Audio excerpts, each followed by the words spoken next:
Hello, I'm David. And I'm Martina. Welcome to Shelf Help Gaming. Today we're going to talk about our top game disappointments.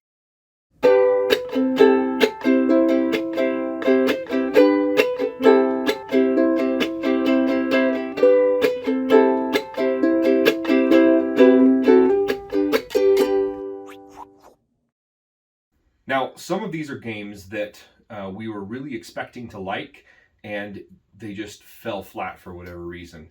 And some of them are really good games with just a couple little minor gripes that we have with them. So starting down at the bottom of the list, at number 20, is the least offensive on our list, and that game is Lost Cities. Lost Cities is really fun. We enjoyed it. It's a two-player game. You're going on an expedition. It's in our list of favorite games. Yeah, we really enjoy it. It doesn't take too long to get through it. What's annoying about it, though, is the scoring at the end. When you start an expedition, you start off with negative points, and then you have to, sort of make up for that, and then maybe get a bonus, and there's just like a lot of calculating going on. So that's kind of a drag at the end of a very tense game to have to do all this calculating. But essentially for that game, every single expedition, you are calculating the total value for all of your cards. You're subtracting 20 for the expedition cost. You're multiplying that by however many wagers you have on that expedition. And then after that, you're adding in a bonus if you have more than 8 cards in there of 20 points. And you're doing that for up to 6 expeditions potentially. So it's something you could do by hand, but you might as well just break out the calculator, because the time it takes to score this game, you could be playing another one. Yeah, that's true. If they ever come up with an app for that game, that would be awesome. Yes, I do believe they have an app for iOS, but it's not available for Android or for Steam on the PC or something. But the prejudice. Yeah. Next on the list is Silver and Gold. Now, Silver and Gold is another game that we absolutely love. It's a very fun, quick, accessible flip and write game where you're flipping these cards with polyomino shapes on them and filling in the shapes on these islands to find treasure and stuff like that. But one of our issues with it is that it only plays up to 4 players, and most flip and write games or roll and write games in the same genre, they can play lots of players, sometimes an infinite amount of players. Everybody just needs a sheet, and then you go off. And so I feel like there may be a way, if you had multiple copies, to play more players on there, but the scoring might get a little bit skewed. Another thing is all the scoring paths, I feel, are not balanced. Clearly, the most valuable thing to do, especially early game, is hunt down the islands with the most points and the most gold on it, because those points get regressively less and less throughout the game. I wish that the other options, like the palm trees, were a little bit more valuable. So there would be different paths to victory. Number 18 is, I'm going to get a lot of hate from this from my brother, Spirit Island. Don't come for us. So what is disappointing about this game is that there's not a whole lot of player interaction. You mostly are just taking care of your section of the board. It's cooperative, but it's a little bit disappointing in that way. Another side of that is, I feel like while you are cordoned off in your own corner of the island and basically just taking care of that, there are several turns when you have exactly what you want to do planned for your next turn, and then the person right before you comes and takes care of it without communicating with you, and then it's all like, okay, I have nothing to do on my turn now. My main issue, I would say, is the win condition for the game. The more fear that you generate on this island, it makes the win condition easier for you to achieve. And that felt to me like we were kind of cheapening the win, like we didn't really win. It was just making it so we won earlier. But don't come for us. It's still really fun. I will say, is that the one in the rulebook? It says what to do when you realize you've been cheating. Like, I feel like that's kind of a drawback sometimes with people. That's like a thing that people that would otherwise be hobby board gamers, like, they don't want to jump over that hurdle of learning a whole bunch of rules. And Spirit Island is not for those folks, unfortunately. So Yeah, but Spirit Island itself is a very good game, despite these gripes that we have. I still really like it, and I would happily play it again. Just those little things that bother us a little bit. Next on our list is Arkham Horror. Yeah, so this is Arkham Horror, the living card game specifically. I absolutely love this game. It's amazing what they can do with just a bunch of cards. It's very thematic. But the one thing I hate about it is, first off, the cost, right? So this is a living card game. It's a little bit different from a collectible card game in that if with a collectible card game, you have to buy booster packs and you're hunting down these rare and legendary cards and hoping that it's in there. With living card games, it's not like that, so it's not quite as bad. So you're purchasing either a scenario pack or investigator packs with investigator cards, and you know exactly what's in that pack, and it's the same every time. But there's still a lot of content, and so it gets very expensive very fast. The other main issue I have with it is the storage. Because it's an expanding card game, you can't store everything in the main box, so storage becomes a problem. And not only that, but you have to sort all the cards before you play a scenario and sort them back after you play a scenario. And so there's a lot of managing when you set up, when you tear down, and even in between when you're deck building and upgrading your deck and buying better cards. You spend more time managing the cards than you do actually playing the game, and that's a little bit sad for me. If they ever come up with an Arkham Horror living card game digital implementation, I am all over that, because that would be amazing. And I know you can play it on Tabletop Simulator unofficially, but it's not the same. So in the same Cthulhu mythos, number 16 is Mansions of Madness by the same company, Fantasy Flight. So our disappointments with this game is the game length. The scenarios can be anywhere from 1 to 3 hours long, and not everyone wants to play that long. Also, with the base game, you only get about 4 scenarios that you can play right away, and then you have to pay for expansions either digitally or physically. And so that's kind of a bummer if you end up really loving this game, it's going to cost you. Yeah. Another issue with the game is this is the second edition that's currently supported now, and there's old first edition content that you can purchase, and I have with my collection that I purchased, but not all of the content is there. So it's a shame that they don't have more support for the first edition content to be meshed in there. Next on our list is Forbidden Island or Forbidden Desert. Yes, so my issue with this game is you don't like it. Not so much. I love this game. Forbidden Island is okay. I love both of these games. I like Forbidden Desert a little bit more, but I love both of them. I played a lot with my son, with our oldest son, but I don't get it played as much as I would like to because my wife doesn't like it. Yeah, sorry. One other issue I have with it is some of the roles are clearly better than others. So this is a cooperative game again. You're working together against the game. And for example, if you're playing Forbidden Desert on harder difficulties and one of you is not the water carrier, that's it. You're done. Gonna die. Unless you get extremely lucky card draws, that's it. Game over. It's impossible almost. If you want to feel real important, be the water carrier. The water carrier, yeah.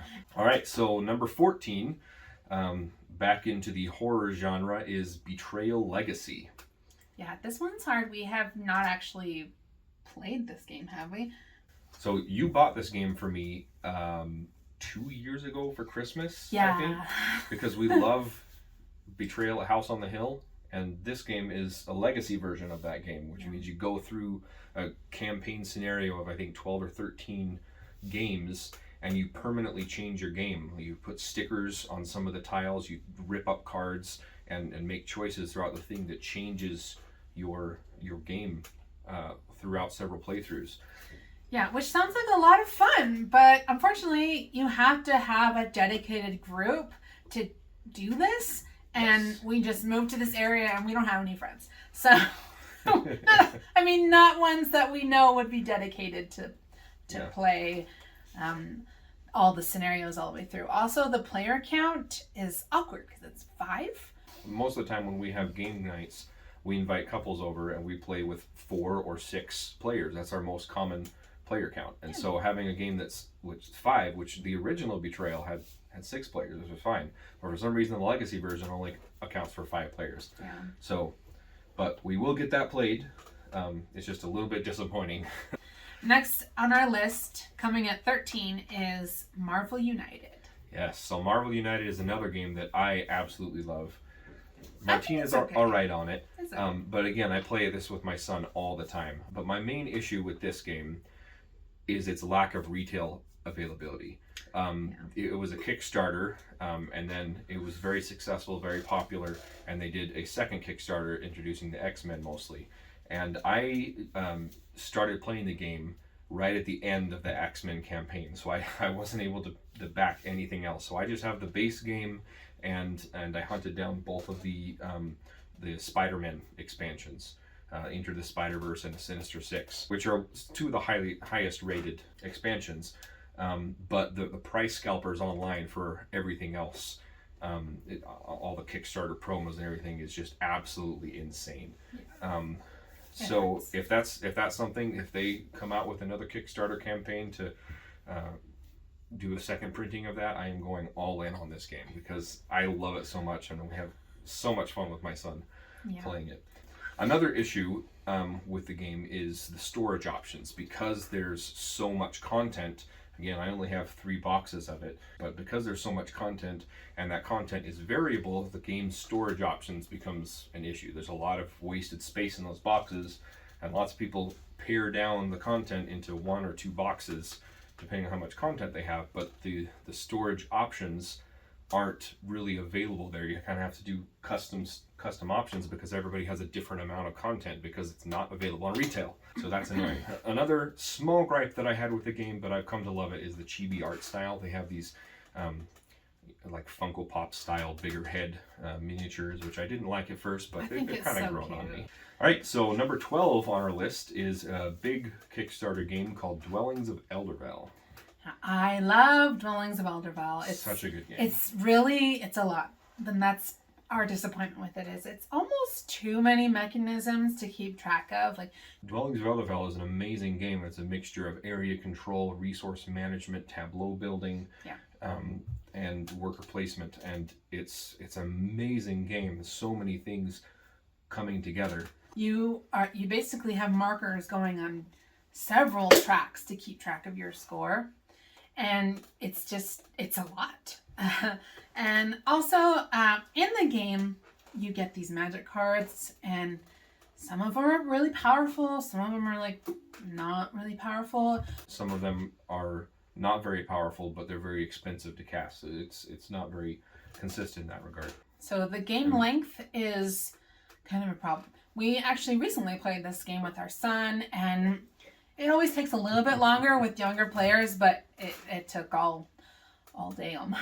I think like 3 hours or 4 hours playing. But even with experienced gamers, the game box says it takes 30 minutes per player, and that's a flat out lie. I think even with experienced players who played the game before, it's at least 45 minutes per player. But it's a good time. It's a good time. Have some snacks with you.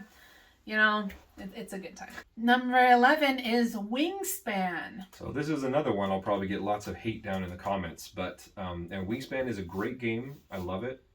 It's fun. It's very popular, sold millions of copies, and has brought a lot of people into the board gaming hobby, and that's fantastic. One of my issues with it, however, is a lot of the bird variations kind of blend together. There's a huge stack of birds, and great care and attention to detail went into designing these. They have stats of the birds, what they eat, their wingspan, which is an actual mechanic of the game that comes into play, and very clever. So much stuff, amazing art, and if you get expansions too, it just adds more and more bird cards to your huge stack. You'll never go through all of them in a game. After a while, a lot of those variations just kind of start to blend together. It's just different variations on the same powers, tucking cards, getting stuff, or whatever. So while I applaud and admire the detail that went into each of these individual cards, a lot of time it's like, oh, it's another bird, yay. Also, a lot of times with the randomization of how the cards come out, a lot of times you'll be looking for a card that does some specific ability to build up your engine, and it just doesn't come out when you need it to, or it comes out right after your turn and someone else takes it. That luck with the card draw is very frustrating sometimes. Another issue that I remember having is with the bird feeder. It's a little dice tower that you drop the dice down to indicate the food that you can get. And there was a little bit fiddly with the rules on when you can re-roll those dice in the bird feeder. It was just a little bit weird, and it didn't make sense, I think, thematically. But another thing too is every single round you use one of the cubes that you use to select the actions that you're going to activate that turn, and you place it on the scoring marker. So for the next round, you're going to have one fewer actions to do, and so hopefully near the end of the game you've built up your engine so that you can chain those effects, and that doesn't matter so much. But it did felt a little bit restricting sometimes when, as the game rounds progressed, you had less and less actions to do. So that was a little bit frustrating too. At the end of the game, things kind of get a little boring. To use a harsh word, but the last couple of rounds are just I guess I'm gonna lay eggs because there's nothing else to do. So. All right. So number 10 is a game that's near and dear to my heart as a child, and that's Fireball Island. I loved this game growing up. You can hear me gush about this game from my childhood in our top games that defined our childhood. So when I heard that Restoration Games was going to remake this beloved childhood game of mine, I was so excited for it. Yeah. I think that might have been our first Kickstarter game that we backed. It was our first mainstream one. We did Kid History before. Oh yeah, that's right. That was our first one, but yeah. Yeah, David was very excited for this game, but unfortunately, they didn't really come through on like the promises they made about the quality being there. Yeah. They said that it would be just as thick, if not like a little bit thicker than the original, and it's not. Yeah, the board is very flimsy and kind of warps in the heat a little bit. Yeah, so the board doesn't quite sit right sometimes, and some of the indentations for the marbles to sit aren't big enough, so the marbles just roll away. So it's a little bit frustrating. I need to take a heat gun to it and make those indentations a little better and straighten out the board. Another issue I had with the production is they fixed a lot of the issues from the original game, and made there lots more ways to get points and everything, which I like.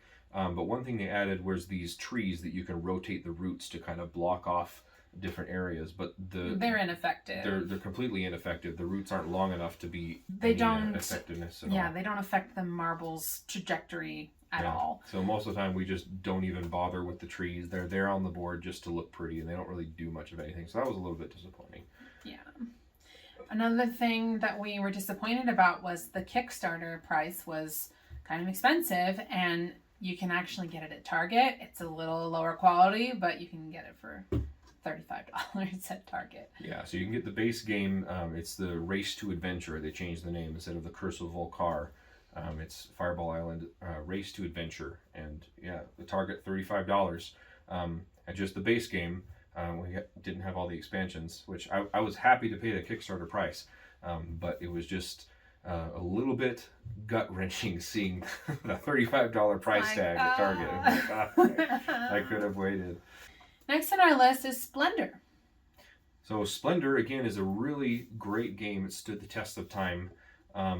There's games that I think are better than it now, that I would play rather than Splendor, but it's still a really great game that I would happily play. One issue that I have with it, though, is a lot of times there's a runaway leader.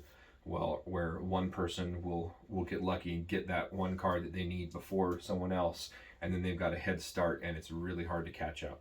That's not all the time, but occasionally I've seen it more often than not that one player pulls ahead and all the other players are left sitting there, and then you know who's going to win the game, 4 or 5 rounds before the game ends, and that's no fun for anybody. Another thing that I don't quite like with Splendor is the gameplay loop is very repetitive. Once you know what to do, you've built some strategy, you know exactly what to go for. It's just doing the same thing over and over and over again, and it's good. It's a good game there, but it's just a little bit samey. All right, so number 8 on our list is a game called Space Base. I love Space Base. You're very good at Space Base. Yes, that's why I like it. You win more often than not. Yes, it's very fun. So my only complaint about Space Base, or maybe I have a couple things, the way you keep track of your resources, and you have like these 3 very tiny little cubes that you move along a track, and there's nothing keeping them in place. So if you have little children around when you're playing, or cats, which we always do, it's going to be problematic because they're going to shift, and you can't keep track, and then you have to be like on your honor, and like even if you're on your honor and you're trying to be honest, like it's hard to remember what was there because there's 3 different cubes. So I think a fix for that would be to have some inset thing. What is it called? A dual layered sort of thing to keep the little tracker in place, or some other mechanism to keep track of your resources that would not get destroyed by little babies. Another gripe I have about this game is whenever you buy a colony, they're really expensive for one. And then whenever you buy a colony card to slot in one of your numbers, it's permanently there. And so you can't ever fill that with anything else. And so there's really no point to getting one unless it's like the end of the game and it's close. The only time I ever see a colony useful is if there's 2 players that are neck and neck at the very end of the game. They can help to push over the edge. Yeah. But they're very expensive for the points that they are worth, and they lock up that slot for future use. They can't really be used as a catch-up mechanism. They're only used by the people that already have the most points to put you over the edge, basically. So that's a little bit disappointing. Another issue is with Splendor is a lot of times there's a runaway leader that's just way ahead of everybody else. All the other people are setting up their income, and they're getting lots of credits every turn, and all of a sudden someone else has all the victory points to win the game. Do you eat lemons? You sound bitter. Yeah. But my number one gripe with the game, maybe why Martina is so good at this game. So you're rolling these dice to activate spots in your space base numbered 1 through 12 to get more credits, more income, and more victory points, right? And you can upgrade the ships in your slots so that when you roll those numbers, you get better benefits. The way that you do it is you can either combine the value on the dice together, or you can use them separately. If you use them separately, you get to activate that number twice. So numbers 1 through 6 are rolled far more frequently than anything else. Mm-hmm. And the numbers higher are a lot less chance to be rolled. Yeah. So if you can upgrade those lower ships to give you victory points, more often than not, the person who does that the most will win the game. So my main issue with it is there's 3 different costs of cards that you can use to replace your starter ships. And there are several in the tier 1, the cheapest ships, that give you 1 victory point for those lower ships every time that number is rolled. And I kind of wish those weren't there. I kind of wish all the victory point cards were set aside for the more expensive tier 2, because we often find that the person who wins is the person who got most of those lower tier point ships. And a lot of those can come in tier 1 before anything else has started. Yeah. So you also tend to buy the complicated cards. I just ignore the complicated ones. I do get pulled in with the special abilities that are a little bit complicated. Yeah. Pull off an awesome combo win, but it rarely ever works out for me. So the main thing is you can't let one person get away with buying all of the low value victory point ships. Yeah. Watch your opponents 1 through 6 yeah. slots and make sure they don't get them filled with victory points. But again, if those victory point ships were a little bit more expensive, that would solve the problem. Yeah. For me anyway. All right, so number 7 is a cute little forest game called Skulk Hollow. Skulk Hollow is pretty fun. You're these little foxes that are trying to defeat this forest monster. There's a couple of variations of which monster you can defeat. You're basically trying to do, I think, a couple of different actions to hinder him in some way. And you're using these cards that to move where you want to go. So with those cards, they kind of handicap your movement a little bit too much. Mm-hmm. So you have to get the exact combination that you need to defeat this monster. It overcomplicates it. So if the cards were just move in general, instead of move forward or move only to the side, Yeah, so we kind of wish that all of the cards could be used for a general purpose move or something, because there's times when you have a hand full of ability cards that you can't use because you can't get to where you need to go, whether you're playing as the fox heroes or the big monster. So number 6 on our list is Kariba. Yeah, so Kariba is a fun little tiny box game by Reiner Knizia, and it's a really fun game that we played several times, but there are a couple issues with this. The first thing is, I don't know if this is just our copy, but some of the cards were misprinted. And I didn't tell you this at first because I didn't want to ruin your enjoyment of the game, but I've noticed that all of the level 8 cards, which is the highest value card, the backs of the card was smudged on the title. Yeah. Yeah. And only on the level 8 cards. You had an advantage. It kind of ruins the game a little bit when you know the card that your opponent picked up, what the value is. So I don't know if that's just our copy, or if that's all the copies across the board. But that was a little bit disappointing.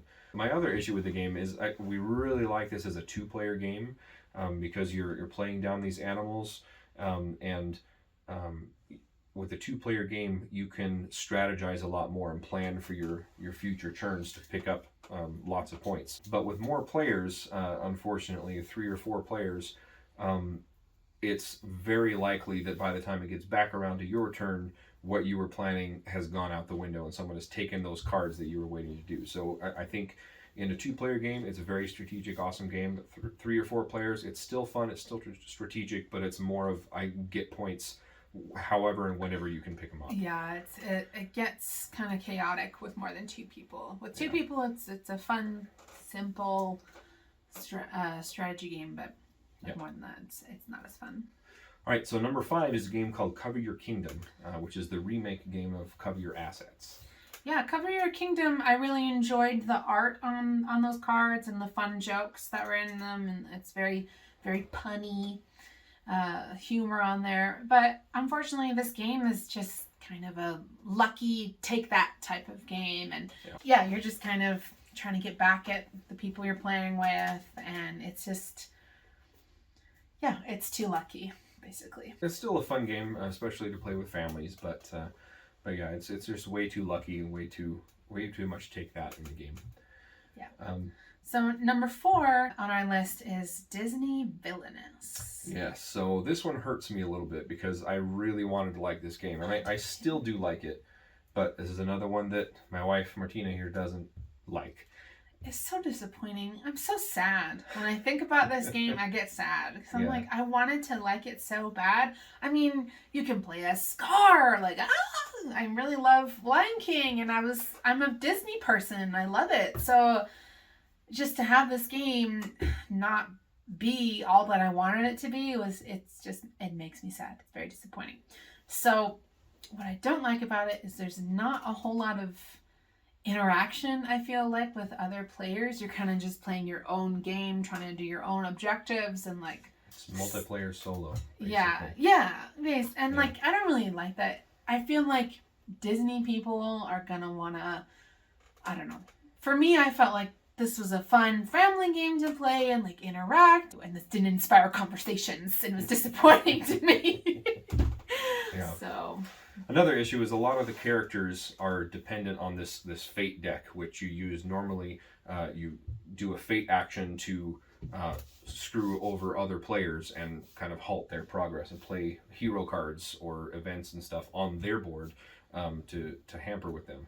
But some of the villains require you to find specific heroes and defeat them in the fate deck or something like that. Yeah, so if no one plays a fate card on you, you're just like, come on, come and get me, you know? So we found one strategy when you're playing against those type of villains is to just avoid the fate action the whole time, and they have to find other ways to go through their own fate deck themselves, and that just makes the game take way longer than it should. And it's even more isolating, because like you just ignore them. Yeah, and it wasn't fun. So I wish there were some alternate rules about the fate deck, about how frequently that comes out or something. Yeah, and if we came up with some house rules for that game, I'd be more than willing to play it again. I haven't played it since the first couple of times because I was just so disappointed by it. And you want to like it. You really do. But it falls flat. Number 3 on our list is Paint the Roses. So Paint the Roses was a really fun-looking tile placement, cooperative pattern matching game. An Alice in Wonderland theme. Which is a Alice fun theme. I've heard several reviews from YouTubers that thought it was a great game, but we played it several times now, and it just didn't land with us the way that we thought it would. One issue we have with the game is it's kind of it's a cooperative game, but you're just trying to beat your own high score, basically. You're just trying to get as many points as possible to line up these tiles in different patterns and colors with these rose bushes before the Queen of Hearts comes and chops off your head and ends the game. And if you fill it out before, without her chopping off your head, then you can get lots of points. But then the next time you play, you're just trying to beat your high score. Another issue, though, is the queen is going to move every single turn because you're forced to make a guess. And if you guess wrong, she's going to move double her current speed value. And so I wish there was kind of a mechanic or some way that where you could decide not to do a guess and she would just move like one space or something like that. But or if there was some way you could like get her to move back or something. Yeah, like some pushback mechanism or something like that, because it seemed like the more successful you did against the game, the faster she would go, and it just left less and less room to make any mistakes, which is a little bit weird how that came together. One final issue we had with the game is the note-taking. It was because it's a cooperative game, you're all kind of working together, and everybody has these clues that they're working for, but they can't communicate what that clue is for to matching different patterns in this rosebush garden. So you're trying to guess those rules that each individual player has, and they give you these little score sheets that you can mark off, what clues you've given that might indicate your pattern. But it was weird because you're working cooperatively, but you're trying to guess each individual thing. So we were just ended up passing around a note for each different player, but we were all kind of marking it off at the same time. And so it got a little messy. And it was really weird. Yeah, and then you're going to run out of the papers like really quickly. Yeah. We got the deluxe version of this, so like it is very nice. The tiles are nice, and the flower that the queen stands on is really cute. Maybe if we play the expansion, we'll like it a little bit more, but the base game is a little bit disappointing. Yeah, so there we did get the expansion, Escape from the Castle, that throws in a couple other modules that you play in alongside the base game. While you're trying to do this, you have other patterns that you're supposed to be going for to find keys and escape the castle. So that could change things up a little bit. So we'll have to revisit that after we play with that expansion and see if it increases our enjoyment of the game. But as it is with the base game, it really didn't land for us. Yeah, and I feel like the base game shouldn't require an expansion to be fun. So number 2 on our list is Jurassic Park Danger. Yeah, this was such a bummer. I was so excited when I got this game. I think for my birthday you gave it to me. Mm-hmm. I love Jurassic Park. And the game, the board looks great. It's got everything where it's supposed to be. It looks so good, and you want it to be good. And it just isn't. It just falls flat because if you are certain characters, you can't really do much. And then the rules are a little bit not specific enough, I would say. So this game is one player is playing as the dinosaurs, mm-hmm. And everyone else is playing as iconic people from the original Jurassic Park film. And there were just way too many corner cases in the rules where we had to constantly go back to the rule book and say, wait a minute, if I do this action, what does that mean here? Can I do this? What happens if I don't have any cards that I can play that are a valid action to do? And the rule book was not helpful at clarifying that. It was a terrible rule mechanic. It was just a very disappointing cash grab of a game. I feel that there's a game in there somewhere. It's a beautiful game and it's an interesting idea, but I feel like with some house rules maybe you could find the game in there and fix it, but I don't have the heart or the time to go through and develop something because it was just so disappointing. The number 1 disappointing game on our list is called The Mind. Yeah. Are you having fun? This is what playing the game. This is the game. It's the whole game. No, literally, this is the game. The mind is not a game. I hate this game so much. So much. All it is you have a bunch of cards labeled 1 from 100, and every turn you're dealt these cards, a certain number of them, and everybody has to cooperatively play the cards in order without speaking into each other. Without speaking. That's it. There's nothing to it. Yeah. And it's so dumb. Yeah. It's so annoying. It's so frustrating there. I play games because I want to associate with other people. Yeah, I want to socialize. I want to socialize. I want to get to know people. I want to talk. I want to do something. And this just shuts down any conversation, and you're sitting there boring, twiddling your thumbs, waiting for a thing to play, and like, oh, okay, I guess I'll play that card. Oh, nope. Yeah, I got kind of bored, and so when I get bored, I get a little impulsive with games, and I just was throwing down cards, and everyone hated me that night because I was like, I don't know what you're thinking. Like, yeah, it's a very, very stupid game. It's not a game. It's an activity. It's a disgrace to the board game hobby. Do not play the mind. The mind is terrible. Come at me, bro. I will fight you in the comments. If you like the mind, you've lost a little bit of our respect. But still, please like and subscribe. Yeah. None of our love is lost. Just a little bit of our respect. Respect you a little less. So that was our list of our top 20 disappointments in games. Some of them are very fantastic games that I would still happily play today. They just have a couple little things that bother us about it. And some of them are absolute terrible and defy the explanation of a game. Thanks for joining us here on Shelf Hub Gaming. Don't forget to help yourself to some games. Just not the mind.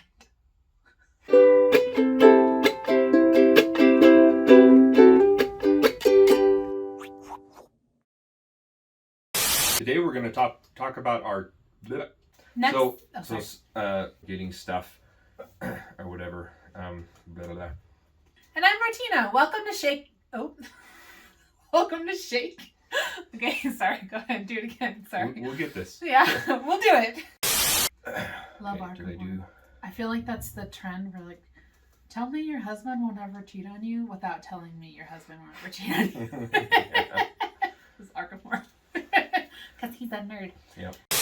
Cooperative games are fun if you don't feel like ending relationships, but perhaps we just need to play more and get better. But yeah, maybe we're just bad at it. And they are all birds, so you know.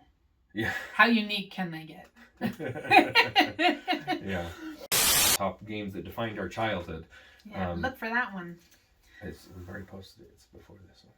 Oh, we have? Yeah, that's fine. Oh, okay. Sorry. No, we haven't yet, but we're going to. Oh, okay. Sorry. Whatever. Doesn't matter. So next on our list is number 9 is mine. Right? I do the No, others. I introduced the odd ones. You okay, introduced we're off. the I'm ones. sorry. Okay. Go ahead. I don't know what you want me to say. What do you want me to say? Let me say it then. Oh my gosh. You're so meticulous. If you want me to say something very specific, you need to write me a script and I need to practice it. Okay. I'm sorry. There's mascara in my eyeballs. Okay, are we good? Sorry, there's like crap all over my glasses getting in my eyeballs. Okay, I'm like over here trying not to look like I'm in pain. Next on our list is Forbidden Island or Forbidden Desert. Now, we love this game, but we do have some gripes. The number one thing is you don't like it. Oh, I mean, like, you love it. Like, oh, okay, sorry. Yeah, we love you don't love it's a lie. Yeah, you're right. I lied. Okay. Lied through my teeth. I don't like this game. Forbidden Desert. It's dry. Right. I don't know why I said I loved it. I betrayed myself just then. Okay. You liar! I'm not a witch, I'm your wife! Liar! Love you. Okay, right, sorry. from the top. Try it again.